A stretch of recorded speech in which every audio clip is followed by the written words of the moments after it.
E aí, pessoal, tudo bem com vocês? Luzemir Barbosa em mais um ContileCast.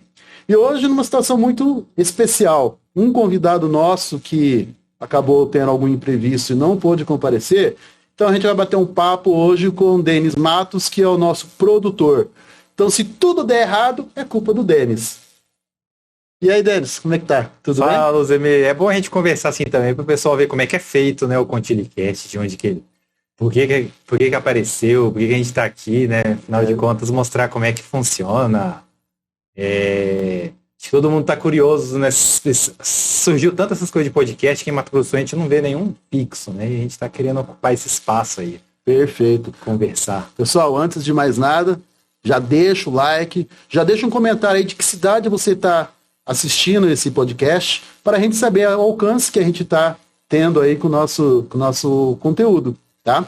Não esquece de compartilhar nossas redes sociais e dar essa moral pra gente. Fala, Luzia. Não, vou e aí? Não. Conversar. Como é que tá? Você tá achando que tá legal? O que mais você quer mudar no setup aqui? Rapaz, nós demos uma melhorada bem significativa no setup, né? Trocamos aí as câmeras, nós estávamos gravando antigamente. A gente podia até fazer depois... Era uma webcam, né? Depois de mostrar... Vocês vão ver depois. Era uma webcam, agora a gente está com DSLR. Vou até fazer uma filmagem rapidinho aqui, ó, enquanto a gente já vê. Então a gente podia até mostrar aqui nosso material, aquilo que a gente está gravando aqui, né? Nós temos ali uma câmera, o nosso videomaker ali, uma câmera, iluminação... outra câmera ali. Por enquanto nós estamos na central com uma webcam, mas já tem a outra câmera aqui guardadinha para a gente poder fazer mais uma câmera ali, 3 câmeras, spot, o material de microfone, enfim, tá bem bacana o nosso setup. Empreendeu no podcast de empreender, né? Empreender no podcast de empreender, verdade. Eu acho assim que é importante a gente pensar na qualidade também que a gente pode entregar, né? Não só na qualidade de conteúdo das pessoas que vão sentar aí, que a gente vai conversar, vai trocar ideia, vai verificar a história de cada um, vai ouvir a história de cada um, mas também a questão do próprio material em si, né? Uma qualidade melhor de imagem, uma qualidade melhor de áudio, né? Então acho que isso faz tudo parte daquele material assim que nós queremos entregar da melhor qualidade. Hoje em dia você consome podcast onde? Carro? 90% do tempo. Não sei se é 90%, mas hoje eu consumo muito podcast, né? Não vamos falar aí os nossos amigos concorrentes, que na verdade não somos concorrentes. Eu vim pra cá. Estamos gravando essa tarde. Eu vim pra cá escutando um de bicicleta que é altamente não recomendável. Só que eu botei em um ouvido só, né? E tava atento ao trânsito. Aqui em Campo Grande tem muita ciclovia. Tava escutando um podcast que chama Calcinha Larga. É legal pra caramba. São 3 apresentadoras e uma entrevistada. Mas é só trocar o elástico. É só trocar o elástico e resolve. Ele é exatamente meio sobre questões de mulher no mercado, não no mercado de trabalho, as experiências dela. São roteiristas, jornalistas bem eu acho famosas. Assim, eu acho assim, tem muito conteúdo de podcast, né? Acho que não pode faltar acho que o precursor que trouxe toda essa bagagem do podcast, que é o Flow, né? Eu escutava antes. O Flow, ele inaugurou essa era de talk show de YouTube. E no caso eu vejo mais os cortes, né? Eu não vejo assim, eu não assisto... Tem coisa desse que é 4 horas. Eu não assisto. O Haddad foi 4h30, por exemplo. Tem uma pessoa que fala sobre... É um arqueólogo, acho que a atividade dele, né? Ele é Rodrigo Silva. Ele é um pastor adventista. Que eu já ouço ele falar há muitos anos. Tem um programa na televisão chamado Evidências, tá? Eu já ouço falar há muitos anos dele. Tem um podcast? Não, ele foi no podcast do Flow. Ele já foi em vários, né? E ele foi no Flow.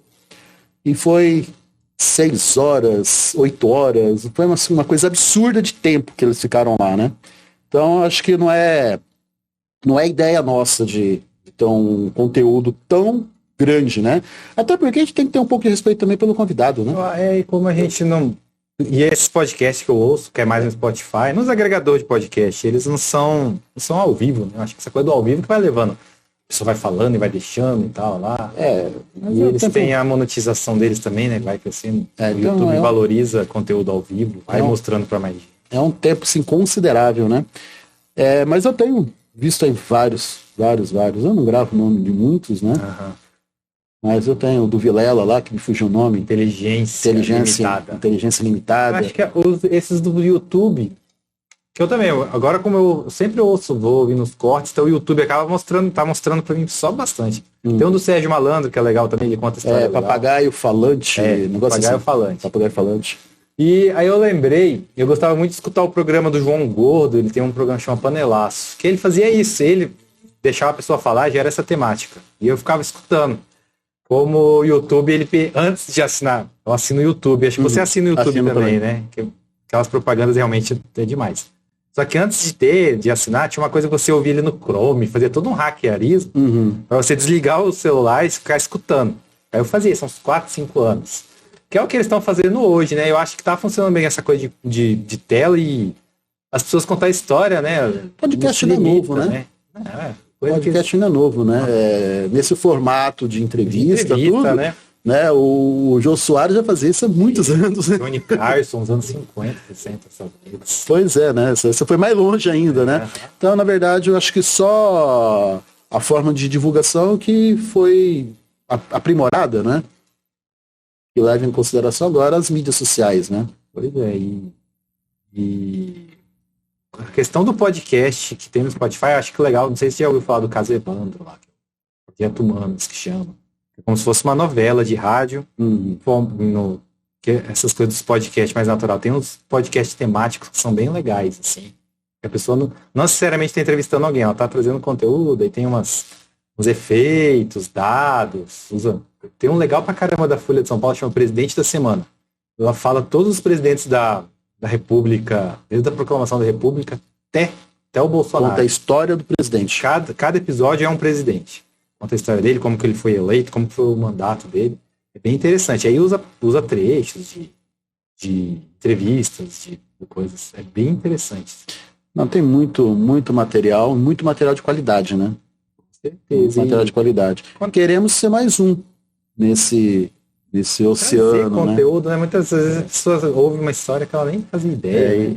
E assim, o objetivo, acho que a principal, o cerne do ContiLcast é trazer para o público, né, histórias de empreendedorismo, né? Conversamos agora há pouco com uma pessoa que provavelmente a gente vai trazer aqui, né, que tem uma história assim fantástica de empreendedorismo, numa determinada área, tudo segredo, quando a gente chegar no momento a gente divulga, lógico, né? Tem que marcar ainda, enfim. Mas assim, tem uma história fantástica dentro daquilo que ele se propôs a fazer há muitos anos atrás, né? De altos e baixos, de glamour, e às vezes a falta dele por conta do tempo, por conta da mudança que o público ele sempre está suscetível a mudanças, né? Todas essas mudanças influenciam os negócios. Então, como que essa mistura, né, joga tudo isso dentro do liquidificador, como que tudo isso pode agregar valor para aquele que nos ouve, né? Com histórias de superação, com histórias de transposição de obstáculos, né? De repente, poxa, ele fez daquele jeito, eu poderia utilizar aquilo para mim, e faz sentido. Que serve muito como documento histórico também. Ele tem um estabelecimento, né? Você não quer falar, mas assim, a gente parar para pensar, por exemplo, já precisa contar a história da Frutaria Califórnia. Você lembra da Frutaria Califórnia? Não. Essa não é tão antiga, ela fechou nos anos 90, mas ela ficou uns 50 anos ali Foi Barbosa com a Dona Aquino, eu acho.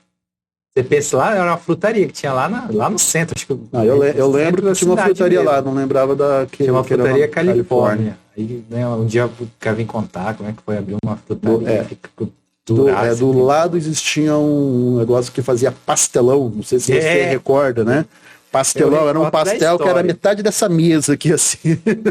Como eu atuo aqui no jornalismo tem uns 10 anos, todo ano tem o 26 de agosto, e a gente sempre tem que contar histórias de Campo Grande. Então eu ficava muito tempo pesquisando para fazer matéria e tal. Então sempre desses comércios.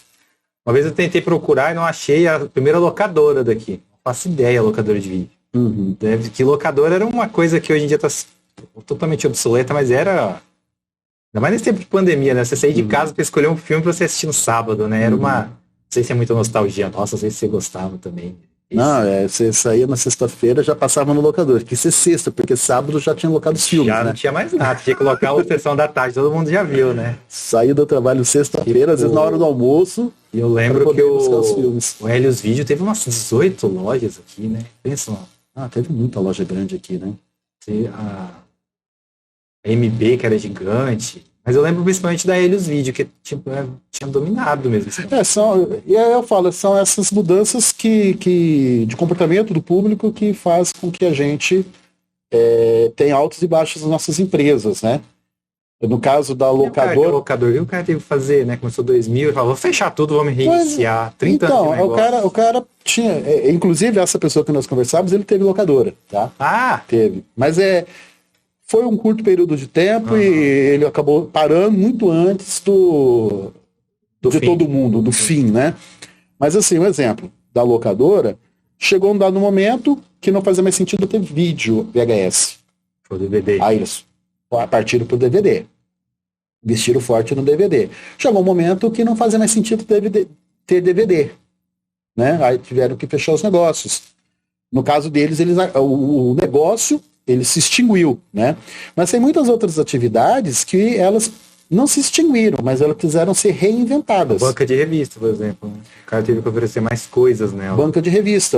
Ele mantém. O cara mantém os pontos de revista, a gente tem alguns tradicionais, inclusive no centro de Campo Grande, que ele tem revista ainda, tem algum material impresso, mas é muito pouco. Ele acabou tendo que suprir aquilo com uma série de outros produtos para ele poder se manter no negócio. Então, acho que essa mudança do comportamento do consumidor, a mudança das tecnologias que vão sempre evoluindo, a empresa precisa estar acompanhando isso para poder entregar um produto qualificado para o consumidor. Vou falar um exemplo aqui do escritório. Eu estou há pouco tempo no ramo de contabilidade, são só 26 anos aqui na Contili, né? Que mudamos de nome no ano passado. Que 94? 95. 95. Primeiro ano plano real, né? Primeiro ano plano real. Entrei em 95 aqui no escritório, né? Na época se chamava Atende Contabilidade. Tivemos que mudar o nome o ano passado por uma questão de registro de NPI. Outra pessoa registrou e nos obrigou a mudar de nome. Mudamos para Contili. Mas quando eu sou da contabilidade antes disso. História legal de André. Por que mudou de nome? Não, mas é interessante. Na verdade foi porque alguém registrou o nome e teve que trocar, né? Teve que trocar. Eu acho que rebranding, né? Sinceridade, acho que acima de tudo, né? Não inventar uma história mirabolante. Quer dizer, você abre uma sorveteria, tá lá. E é um risco grande. Chega lá e fala, esse nome é meu, registrado. E é um risco grande isso. Mas já até fala a respeito disso. Mas um exemplo da contabilidade que eu estava dizendo, eu 26 anos aqui, mas tem mais uns 5 ou 6 anos em outros escritórios. Então você pegou com o fisco da poupança? Peguei. Isso aí a gente... eu comecei a trabalhar em escritório de contabilidade em 89. Nossa. 89. A gente está em... eu tinha 14 para 15 anos. Não sei se eu tinha 16, não. Acho que antes de 16 anos eu já estava trabalhando no escritório, né? Lógico, em diversos setores. Naquela época, você escrevia os registros tudo no livro preto, à mão. Se errava... Entrada e saída. Se errava, tinha que corrigir lá com todo jeitinho para poder não aparecer tanto a rasura e entrada, saída, a contabilidade se faz mais necessária, ela se aprimorou, mas ela não tem como ser descartada, principalmente hoje em dia. Né? Descartar? Ser descartado, não pode falar, não, eu já tenho um software que faz, eu acho que... Não, mas o software né? Ele precisa também de... Não, então isso que eu digo, a ciência, ela tem, a contabilidade, ela não... Então, aí fazia a mão, beleza, aí... Os sistemas foram aprimorando, entraram sistemas eletrônicos, que já não fazia a mão, já tinha que digitar, já tinha que ser assim, tinha que ser assado. O clássico do contador, a declaração de imposto de renda era um caderno, né? Na época era uma folha, tipo um brochurão, né? Que já era um formulário que você só escrevia em cima do formulário, né? Ou você escrevia à mão, ou você colocava aquilo na máquina de datilografia e saía datilografando, né? Para entregar, tinha que ir lá na Receita? Para entregar você tinha, ou na Receita ou no banco, né? Podia se entregar no banco, né? Então você pegava e levava no banco aquele formulário, ele te dava um recibo que você deixou o formulário lá. E era clássico, o último dia era fila mesmo? Eu tenho uma história assim que eu estava aqui, junto com o contador na época, fazendo as declarações, né? Estava auxiliando ele que fazia, mas eu estava auxiliando ele. Aí a gente, na época era disquete. Então você pegava o disquete e levava na Caixa Econômica para eles protocolarem o disquete. Porque não tinha transmissão online como a gente está acostumado hoje, né? Então eu pegava aquele conjunto lá de 4 ou 5 disquetes, levava para o banco, porque tinha uma pessoa lá no banco que ele só pegava pela porta, ele não podia sair de lá, porque o banco já estava fechado. E a gente ficou fazendo isso até meia-noite, 1h da manhã. Por um, assim? E não era só gente, tinha um monte de gente fazendo isso. Então pegou um funcionário, deixou dentro da agência, né? E foi passando lá. Assinava um protocolo, cara. Assinava um protocolo lá e deixava o disquete lá. Eu não sei se foi até meia-noite, mas sim, foi altas horas. E um monte de gente lá. E um monte de gente lá fazendo a mesma coisa. Então, ficava aqui, saia 4, 5 declaração no disquete, gravava um disquete, que era um parto para gravar. A gente tá falando na época de 386. Aqueles computadorzinhos, 286, não sei. 3.1? 3.1, 3.1, não sei. Não era DOS, né? Não chegou a ter do DOS. Não, eu acho que o programa de declaração deveria ser no DOS, eu acho. MS-DOS, né? Aí gravaram um parto, né? Fazer a declaração já era difícil, depois gravar no disquete já era um parto, né? Pegava aquele 4, 5 disquete, levava lá na Caixa Econômica, voltava, já tinha mais outros 3, 4 pronto aqui, pegava de novo, levava lá. Por quê? Já vai deixando, não deixava acumular aqui para poder levar tudo de uma vez. Então, assim, a mudança foi muito grande, né? E hoje, a gente no escritório de contabilidade, a gente tem a partes digitadas ainda, claro que tem. Mas hoje, muitas das coisas que nós produzimos aqui, elas dependem da integração de informação entre o sistema do cliente e o sistema da própria contabilidade. Então, existe digitação? Muita coisa ainda se digita, né? Mais um exemplo, as notas fiscais de compra e de venda de mercadorias, um exemplo, ela tem um arquivo digital. Aquele arquivo digital a gente utiliza para fazer uma importação. Eu já tenho ferramenta que pega aqueles dados direto da Receita Federal, joga dentro de uma plataforma de armazenamento em nuvem, depois daquela plataforma vai para o meu ERP através de um processo automatizado. Então a gente já tem ferramentas que facilitam todo o trâmite dessa informação. Mas ainda alguma coisa ainda é digitada. Vai continuar. Tende a acabar. Cada vez mais tende a acabar. Agora, qual que é a parte que vai acabar? Quando a empresa, lá na outra ponta, ela tiver uma organização aprimorada, né? Ela tiver um RP que atenda, ela souber alimentar esse RP com as informações precisas, né? Traz 2 resultados positivos para ela. Primeiro, ela tem uma condição de utilizar aquelas informações para o gerenciamento da empresa dele, para a tomada de decisão, inclusive. E segundo, com aquelas informações precisas, alimentadas no sistema, a gente tem uma contabilidade mais elaborada. Uma contabilidade que vai retratar a realidade do cliente. Né? Enfim, a gente tem que acompanhar, no caso da contabilidade, está falando justamente dessa mudança, né, de tecnologia, mudança de consumo. Então, a contabilidade também acompanhou ao longo desses anos todas essas mudanças. Né? Eu falo o seguinte, que aquilo que nós fazíamos há 5 anos, hoje já está tudo diferente. Fico vendo, eu até anotei, é bem interessante. Eu sou criador de conteúdo, a gente tem uma agência lá também. Na agência ela é bem tradicional, aquela coisa, emite nota para o cliente. Quando é cliente de poder público, você tem que criar um monte de certidão. Hora do merchan, qual é o nome da agência? Chama Asta Comunicação. Coloca aí embaixo. Vamos colocar o arroba, colocar o link direto do WhatsApp, pode pedir seu orçamento. Mas assim, a gente viu uma profissão que está aparecendo muito, que a gente usa muito eles, que são os influenciadores. Que, por exemplo, eles... Não é só a prefeitura, mas, por exemplo, se o boticário, vamos dizer assim, vai fazer uma campanha toda, ele vai contratar esse influenciador, muitas vezes ele precisa ser uma ME, ou então ele está movimentando tanto dinheiro que ele tem que ser uma ME também. Aí você pensa, uma pessoa que às vezes ele atende tanto, 15 clientes, e ele não tem essa organização de contabilidade, né, também. Às vezes fica perdido. Então, eu tenho aqui clientes influenciadores, né? Eu tenho um influenciador. Precisa ser o que? ME também? Como é que funciona? Não, precisa... sucesso no Instagram, tem 100 mil seguidores, que preciso estar aí. Ele tem um sucesso no Instagram, e esse sucesso normalmente se transforma em rendimento, em renda, né? Porque ele tem a visualização e vai receber por aquilo, né? Então, esse rendimento, ele precisa ser oficializado, ele precisa pagar imposto disso para que ele seja oficializado e para que ele possa, a partir daquilo ali, construir patrimônio, né? Um exemplo, ele recebe lá da plataforma R$10.000 por mês, né? Tem clientes, alguns isso é muito. Falando isso só do YouTube, não tá falando de alguém contratar ele, né? Não, de plataformas. YouTube, Facebook, sim. Né? Plataformas que monetizam, né? Então vamos dizer que ele receba R$10.000 por mês, né? Para muita gente pode ser, para muitos influenciadores pode ser muito dinheiro. Para alguns é pouco, né? Eu tenho, às vezes, clientes aqui que para eles 10 mil é pouco, né? Eles estão no patamar acima. Então aí você pega... Que é dólar?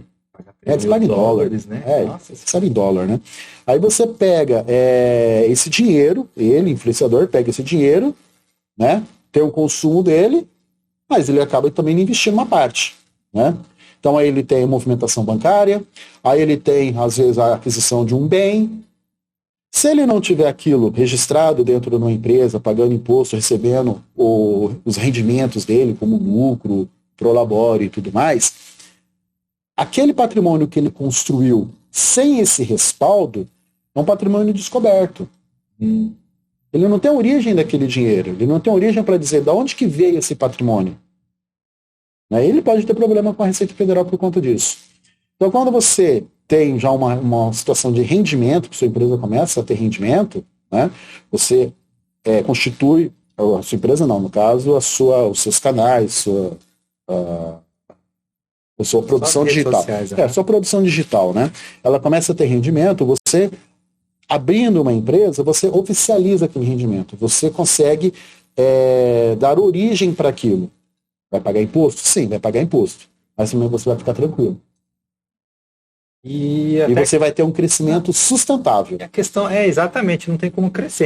A gente às vezes serve como guarda-chuva, que uma empresa quer contratar esses influenciadores, que assim, a gente tem ideia de influenciador, o cara de 1 milhão, mas muitas vezes o cara lá do bairro que tem 5, 10 mil é interessante para algumas empresas. Bastante, inclusive. Aí a gente serve de guarda-chuva, que o cliente vai lá, uma loja, uma rede, chega na nossa agência e fala que a gente quer fazer a campanha assim, tal. O orçamento é esse, tá? A gente vai lá e contrata eles, só que a gente tem que prestar conta daquilo, e aí muitas vezes não tem empresa nem nada, eles têm que emitir aquela nota de autônomo, e é um imposto altíssimo, né? Até já ensinamos para uns assim, faz no MEI, pelo menos, que aí você paga menos imposto. Então, aí são duas coisas. Primeiro, se uma empresa chega até o influenciador, o influenciador, e resolve contratar o influenciador para poder fazer um trabalho de influência. Ela vai lá pagar para o cara, um exemplo, R$10.000, R$5.000, milão, independente do valor. Para a empresa efetuar o pagamento, ela precisa ter um documento hábil, a gente chama de hábil e legal. Né? Hábil e legal? Hábil e legal. Hábil porque ele precisa estar revestido ali de formalidades, né? E legal porque ele tem que ser uma coisa dentro da lei. Né? Então você não basta pegar e apresentar um recibinho daqueles azulzinhos que você comprou na livraria, que ela não serve para nada, para a empresa, né? Então aí a empresa pega aquele influenciador, ela vai efetuar o pagamento, ela tem que receber uma nota fiscal, um exemplo, que é um documento hábil e legal. Essa nota fiscal ele só consegue emitir, primeiro, se ele tiver MEI, né? Mas só que o MEI ele é limitado a 81 mil por ano. Então assim, aquilo que ultrapassar 81 mil, ele acaba tendo que mudar a empresa dele para microempresa. Então ele precisa estar... A pessoa, ela abre um MEI, ou ela abre uma empresa normal, que a gente chama, uma empresa limitada. Né? Se ela tiver um MEI passado disso aí, vai automático e vai um imposto... Não vai automático. Não. Tem que fazer um procedimento para poder transformar a empresa dela de MEI para microempresa, um exemplo. Né? Microempresa é uma empresa limitada, pode ter sócio ou não ter sócio, independente, mas essa transformação do MEI para a ME, ela tem que ser feita via processo. Tem que dar uma papelada. Tem uma papelada. Então ele precisa ter regularização, senão a empresa não paga ele. A gente tiver segurizado, querendo ir, às vezes até tem mesmo 50, 60 mil curtidores, mas eles não conseguem monetizar só disso. Ou então fica só esperando a plataforma também, né? E tem. Eu acho que hoje tem muita gente que fica imaginando que ele tem que aumentar os views dele para poder receber a monetização da plataforma, né? Mas aí, de repente, pode aproveitar de outras formas de fazer a monetização, né? Um exemplo é a influência, né? Bem valioso, né? E como é que faz quando a pessoa recebe em dólar? Aí tem alguma questão tributária a respeito disso? Quem recebe do YouTube lá ou não? Então, ele recebe em dólar e transforma em reais, né? Aí é ele mesmo escolhe no banco dele. Isso, exato. Aí ele precisa emitir a nota fiscal, né? Como ele recebe em dólar, ele não tem para quem emitir a nota fiscal. Então, estão diversos lá que se emite a nota fiscal para ele poder receber aquele valor. Ele já recebeu o valor. Ele tem que emitir uma nota para poder justificar aquele valor. Aquilo que nós falamos anteriormente. Quem é o seu cliente mais antigo aqui? Mais antigo e o mais tecnológico? Vou fazer um paralelo. Mais antigo aqui. Essa pessoa que nós estávamos conversando aqui é um dos mais antigos. Eu tenho outros aqui, tão antigo quanto, Tem né? negócio peculiar, tipo assim, sei lá, ele é um empresário da noite, assim, boate, alguma coisa. Não. Um negócio peculiar, assim, que você... Não, já tive. Assim, falou, louco, o que é isso? Não, eu já tive, mas hoje não tem. Hoje eu não tenho nenhuma da noite, né? Eu tenho uns amigos, né? Que eles atendem hoje garoto de programa. É um nicho de atendimento para contabilidade. Ela abre uma empresa, um MEI, será? Tem. Eles abrem empresa. Mas por quê? Porque ela vai emitir nota para os clientes, ó. Você vai lá e emite uma nota e deixa o CPF lá com ela. Não, mas assim, precisa justificar os rendimentos. Aquela situação que eu estava falando, de crescer de maneira sustentável. Mas como que ela declara, assim, dinheiro em espécie? Agora é curioso. Não, tem a forma contábil de se fazer isso, né? Tem a forma contábil de se fazer isso. Mas é possível. Você pode declarar, eu posso chegar e declarar, eu sou garota de programa, recebi R$1.000 essa semana. Assim, não é tão simples assim, não é tão específico assim, né? Mas você pode ter uma empresa, né? Tem alguns quinais que podem ser utilizados. Quais? Né? Não dá nome aos bois, não dá nome aos bois, não. Mas tem um KINAI lá, direção noturna. Ah, tá. Aí vai entregar o ouro. Tem uma especificação que a sua Contili sabe fazer, entendi. Isso, e aí a gente coloca lá no formato que precisa, né? Para que ela possa receber os rendimentos dela, né? Ou melhor, não é que ela pode ser, porque ela já recebeu, mas para que ela possa oficializar, declarar os rendimentos que ela recebeu, para que ela possa ter a aplicação daquele rendimento de uma forma sustentável. Por exemplo, se ela for, não sei, comprar uma casa, né? Vai lá pegar um financiamento, tem que ter umas... Às vezes morar de aluguel tem umas... eu vejo assim, é igual jogador de futebol, né? O jogador de futebol tem uma parcela muito grande que ganha muito pouco, e tem alguns que se destacam e ganham muito, né? Nesse ambiente também das meninas, também tem isso, né? Tem a grande parcela que tem um rendimento de sustento ali e tal, mas tem algumas que se destacam, né? São estrelas. Que se destacam, né? E essas meninas, elas recebem muito. Então elas precisam de ter garantia para poder até a própria construção de patrimônio, né? Compra carro, compra casa, compra não sei o quê. Eu entrevistei uma esses dias que ela cobra aqui em Campo Grande R$1.500 do programa dela. E às vezes ela faz 3 por dia. 4.500. Você estava contratando? Entrevistando. Tá entrevistando, contratando. E aí eu calculei 4.500 numa sexta-feira. Meu Deus, 4.500, nem se eu falar quanto tempo ela vai pagar isso aí, o povo vai chorar, vai mandar pix também. E realmente, na semana, vamos dizer que pode passar de R$15.000 na semana, né? Não é um dinheiro que dá para você. Senão você vira um fantasma também, né? Então, R$15.000 na semana, a gente tá falando de 60 mil no mês, né? Então, 600 mil por ano, 600 mil nada, quase 1 milhão por ano. Dá 600 e... Não, dá 610 meses, 720 mil por ano, né? Então, é um rendimento considerável. Tem Né? como você botar no colchão. Você precisa dar vazão para aquilo. Ah, não, mas eu não vou colocar debaixo de colchão. Beleza. Né? Só que aí você assume um risco de você não ter... Desvalorização, né? não ter estabilidade. Você tem lá a movimentação bancária, você coloca aquele dinheiro no banco, você compra imóvel, você compra veículo, né?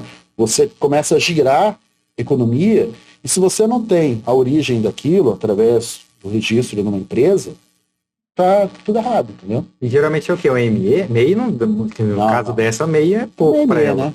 Né? ME, uma EPP. Porque, na verdade, se a gente pensa assim, ME é microempresa, né? É porque microempresa ela vai até uma altura, até um determinado quantia de faturamento. Depois, transforma em empresa de pequeno porte, né? Então, na verdade, eu só faço a distinção seguinte, é uma empresa ou é um MEI, né? O MEI não é empresa. Embora tenha CNPJ, ele não é uma empresa. Então, ou é um MEI ou é uma empresa. Empresa é ME, né? Pode se transformar em ME. Caramba, que interessante. E vamos dizer, qual negócio despontou nos últimos anos que você viu que começou a aparecer muito, assim, muita demanda, procurar serviço de contabilidade? Olha, provavelmente os digitais, eu acho. A gente sempre teve muito médico, né? Sempre atendeu muito médico. Né? E produtos digitais também já está aparecendo bastante, né? Mas o médico antes era o quê? Era lá o do consultório, lá o médico da família, agora são clínicas, são mais... Então, na maioria do tempo, sei lá, não sei quantos anos atrás aí, era comum o médico ele receber na pessoa física, né? Aí quando começou a questão da pejotização, ou seja, o médico se transforma em pessoa jurídica para ele ter... muitas vezes eles se juntam em diversos médicos, né, numa pessoa jurídica. Uma cooperativa? Não, uma cooperativa, uma empresa mesmo, né, uma empresa limitada. Mas assim, eles se juntam para poder ganhar força para discutir honorários.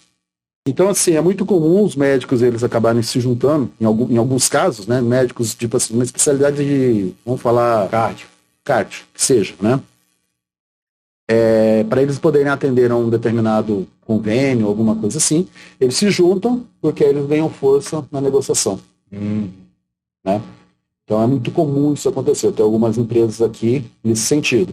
É muito comum também o médico ele abrir a clínica dele para ele poder receber... Clínica não, ele abrir o CNPJ como uma empresa para ele poder receber o plano de convênio, até mesmo o consultório, né? Porque ao invés de ele emitir o recibo, porque aquele recibo que ele emite ele tem que levar para a pessoa física, que vai tributar 27,5%, ele emite uma nota fiscal que vai para a pessoa jurídica, que vai ter uma tributação menor. Né? Então é uma outra forma também que a gente tem aqui, que a gente atende aqui, um outro tipo de atividade que nós atendemos, que sempre tem demanda para isso, né? E agora, mais recente, a parte de mídias digitais, influenciadores, infoprodutores.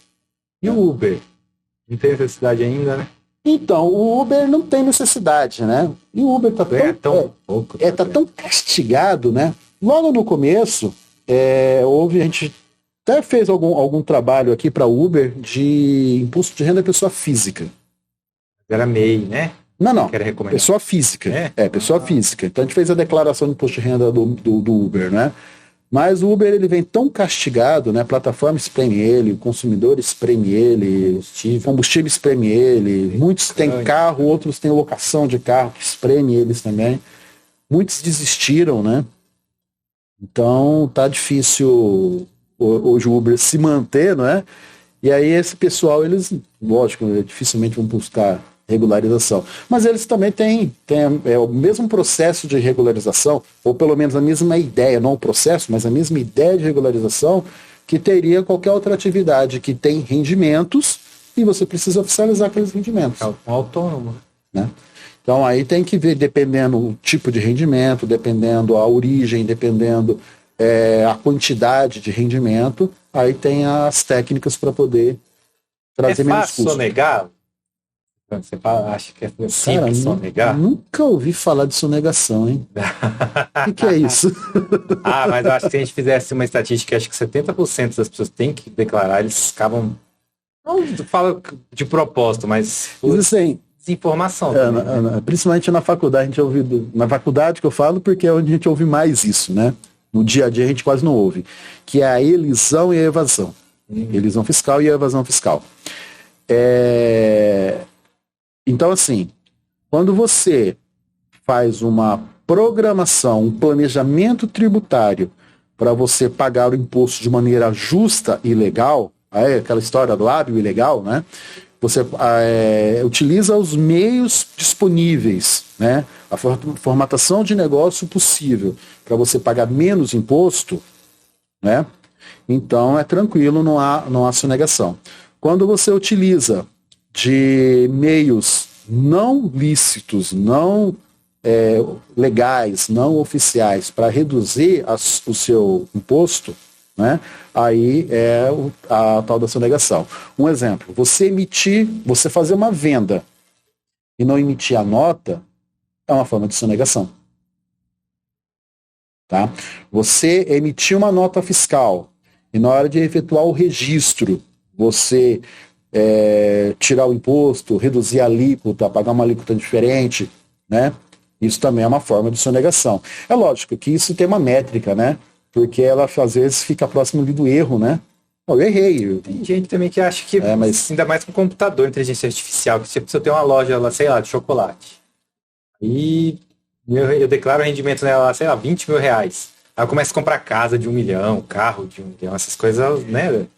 Que esse é o mais grosseiro ainda. Tem relatos aí, camarada, MEI. O MEI tem faturamento de 81 mil por ano, né? Mas ele tem movimentação financeira de 1 milhão. Pois é. E aí? E que é mais tosco ainda, né? No própria conta dele, 1 milhão rodando, né? Rodou 1 milhão lá, né? Um exemplo. Não colocando eles no cesto comum, tá? Mas vamos falar um exemplo lá do camelódromo. Eu ia perguntar do camelódromo. Assim, antes de falar dele, o mito é verdadeiro? O camelódromo, ele realmente é um contrabando que é legalizado? Não vem do Paraguai as coisas dos caras? Eu não sei disso, não. É uma coisa de Campo Grande que a gente tem que trazer aqui uns camelódromos. Vamos trazer uns camelódromos aqui pra gente conversar no nosso podcast. Tem muito. No Cotilicast. Mas eu quis dizer o seguinte, eu não vou colocar eles no cesto comum, tá? Mas boa parte do pessoal que tá ali, eles são cadastrados como MEI. Boa parte, tá? O MEI fatura até 81 mil no ano. Ele dá 6 mil e pouco por mês. Eu acredito que a maioria ali tem um faturamento maior do que 6 mil por mês. Eu não sei quanto que eles pagam de aluguel ali do ponto, eu não sei como é que é aquela negociação, né? A estimativa, acho que é isso. Mas não é um ponto barato, né? Apesar de ser um lugar popular, né? Tem umas histórias que é 250 mil uma barraca, às vezes. Para comprar, né? Para comprar, né? Lógico, às vezes o cara que tá ali não é o dono, mas... Então, mas assim, para alocar ou para comprar tem um custo considerável. Então, falar que o camarada fatura 6 mil por mês, né? É um faturamento que não faz muito sentido. Mas o cara está cadastrado como MEI. Isso pode dar problema? A longo prazo pode dar problema, às vezes até a curto prazo, né? Aí você falou, é um contrabando legalizado? É que assim, a gente está muito próximo da fronteira. Né? Então, o pessoal vai lá no Ponta Porã, no Paraguai, traz as coisas, né? Hoje não está muito valendo a pena, o pessoal está preferindo trazer da China. Lá de Santos, lá. De Santos, das importações, Paranaguá, enfim. Mas, de qualquer forma, ele traz o produto importado, coloca ali, e como MEI, ele não é obrigado a emitir nota fiscal. Aí que mora. Então, como MEI, ele não é obrigado a emitir nota fiscal. Mas aí, a gente pode se deparar com aquela situação. O cara tem um faturamento, eu falei de 1 milhão, mas pode ser de 200 mil, pode ser de 500 mil, qualquer valor, acima de 81 mil reais. Então, ele tem um faturamento de nota fiscal, que você pagou no cartão, vai registrando na conta bancária, vai a informação do cartão de crédito, o fisco estadual tem acesso às informações de movimentação de cartão de crédito, ele troca, ele compartilha. Estadual tem? Estadual. Tive um caso de um cliente que foi fiscalizado com base no cartão. Tá? Então o fisco ele tem essa troca de informação com os cartões de crédito. Então assim, você paga no cartão, fica registrado lá que o cara recebeu. Então o fisco sabe que recebeu. Aí você teve lá um movimento no ano de 100 mil reais. Você não pode mais ser MEI. Você tem que mudar para ME. Muitos fizeram essa migração, outros tantos não fazem. Né? É até uma dica aí, pessoal, do camelódromo, né? Quiser trocar uma ideia para saber como que tá a sua situação, é o que legal que a gente fazer um especial só daquilo que realmente, né? o que a gente pode fazer por vocês aí para tentar ajudar no sentido de organizar todo esse processo, né? Mas de qualquer forma, Conheço uns que começaram ali, abriu loja, mas não fecha a banquinha de lá. Porque obviamente deve ter na mão. É um ponto bom, né? Sei lá. Mas eles têm tipo tem muito. 2, 3 outros locais e continuam lá. Então, tem muita loja no entorno ali, né? Também. Eu não sei Virou como... um ecossistema. Virou um ecossistema, né? Muitas vezes muita loja repetida, né? De produtos, as coisas que você traz importado, né? Sim, celular, capinhas eletrônicos, né? Hoje tem muito, né? Sei lá, alguns anos atrás, quando eu comecei a pensar em setup de produção de conteúdo, né? Era difícil você encontrar iluminação, né? Hoje você já encontra com muita facilidade lá. Deve ter uma demanda. Era difícil você encontrar um tripé. Né? Eu que digo. Pra você comprar um tripé, você tinha que mandar de São Paulo. Do Uruguai. Coisa assim, pé em cabeça, tripé. E hoje você encontra com muita facilidade lá, né? Em vários locais, né? Eu fui comprar adaptador de... HDMI? Para câmera, né? HDMI para micro HDMI. Eu sofri para achar lá no camelô, né? No camelódromo, né? Mas eu achei, né? É uma coisa assim que é difícil de... Não é uma coisa que antigamente simples de encontrar, né? Hoje tem muita facilidade essas coisas lá. Mas é importante dizer assim, que o crescimento, o MEI, ele tem um problema sério. Qual que é o problema sério? Ele limita o crescimento da pessoa. Porque ela coloca, muitas vezes, aquele gatilho de que ela precisa chegar até o 81 mil. Então, muitas vezes, quando ele chega no 81 mil, ele desiste do faturamento, ou ele desiste de organizar para poder continuar no MEI. Regime tributário? No regime tributário, para pagar menos. E aí, eu conheço alguns casos que a pessoa ela não cresce, não evolui, porque fala, se eu for grande, eu vou pagar mais imposto. E aí eu não quero ser grande, vou ser pequeno, porque eu vou pagar menos imposto. Só que ela não percebe que quando ela é grande, ela vai pagar mais imposto, mas ela também vai ter uma rentabilidade no geral, no todo. Né? Pode ampliar, pode evoluir, quando você cresce, você amplia os seus produtos, você amplia a sua capacidade de vender, né? O desenvolvimento, né? Então, assim, tem gente que pensa que o MEI é uma proteção. Uma zona de conforto, né? E aí só fica dentro daquele tamanho e não quer evoluir, né? E tem uns que evoluem, não tá nem aí, mas continuam no MEI, e aí continuam com as suas coisas desorganizadas, né? Ele não consegue prestar conta daquela movimentação que ele tem. O fato de a gente estar aqui no Mato Grosso do Sul, que é um estado agro, o agro ele não faz assim a contabilidade, tipo, crescer aqui no escritório, ter mais cliente agro, né? Eu sinto que eles meio que não transferem essa parcela dos lucros deles ali pro setor contábil.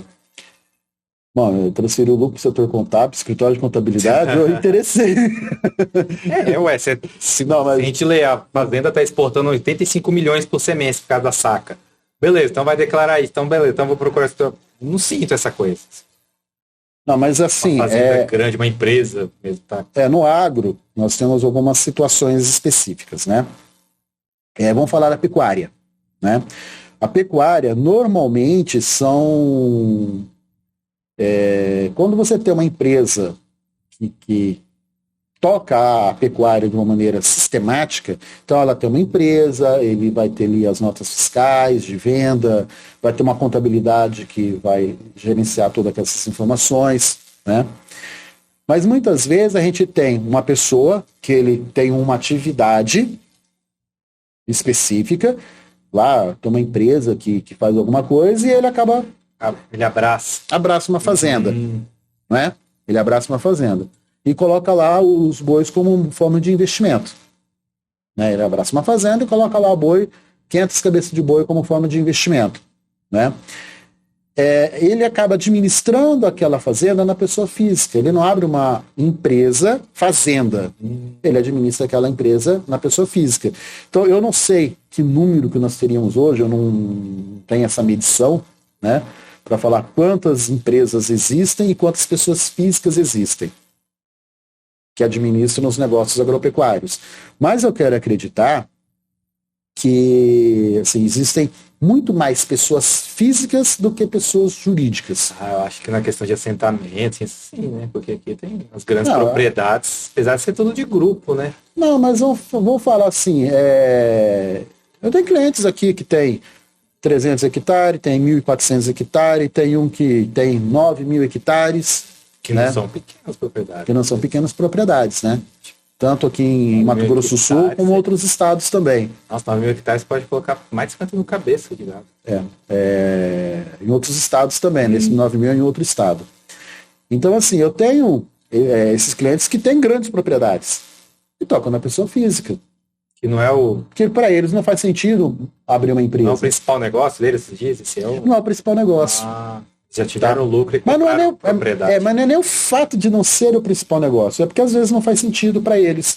Para eles é mais lucrativo, mais vantajoso do ponto de vista tributário administrar na pessoa física do que administrar na pessoa jurídica.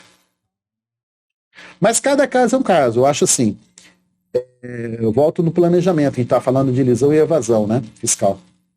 Eu volto na questão do planejamento.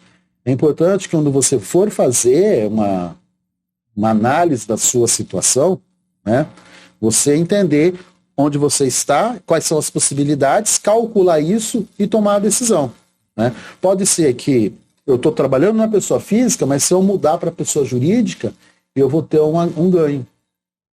Aí precisa ser estudado, feito o planejamento tributário adequado para a pessoa verificar se vai haver vantagem ou não. Hoje o santo grau ainda da contabilidade é o recibo? Assim, que é o que move. Cadê o recibo? Tudo recibo tem que estar. Santo grau. Não vai mandar recibo, rapaz. Deixa quieto o recibo. Nós estávamos falando de digitalização agora há pouco. Tudo, né? Não tem mais. Não, hoje o papel ele acaba tendo um papel secundário, né? Hoje a maioria dos processos são todos digitais.